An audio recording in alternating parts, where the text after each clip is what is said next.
Superman set photos have revealed set dressings that are transforming Cleveland into more of Metropolis. And among these set transformations and photos, we can see that another big DC villain has been spotted, and he has a connection to Metamorpho.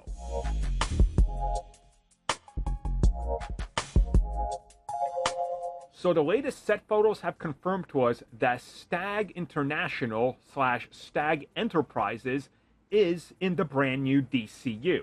Now, they were also featured in the DCEU in Wonder Woman 1984. Simon Stagg, the man that runs it, was also in like the Arkhamverse, Arrowverse, man, I want to say Batman Beware the Batman.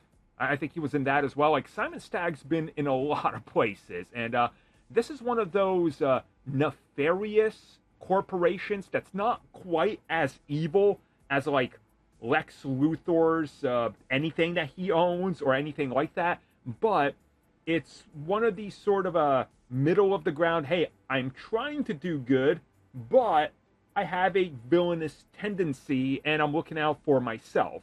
And Simon Stagg is directly connected to Metamorpho, as Stag Enterprises / Stag Industries, Stag International, whatever you want to call it in whatever iteration, first appeared in Metamorpho #1 all the way back in the 60s.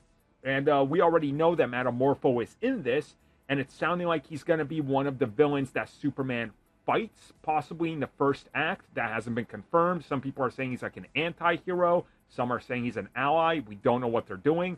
But clearly, they're setting up the pieces here for Simon Stagg and his company to have a little bit more of an impact. And since we've already seen that Lex Luthor's stuff is all over Metropolis, as well as Maxwell Lord with Lord Tech, it's looking pretty interesting. Like, they're definitely adding a lot of stuff in this film. And again, this isn't going to be something like giant that they're like, oh, Simon Stagg is another big villain in this. He probably will be down the road once they expand more stuff, just like Maxwell Lord. But this is sort of laying the foundation work. You know, kind of like how they did it in Iron Man 2 and some of the other stuff, where you just kind of layer on a few bits and pieces that you can then explore later, which I always appreciate, but sometimes it can get a little overwhelming. I just hope that they figured out a good balance here.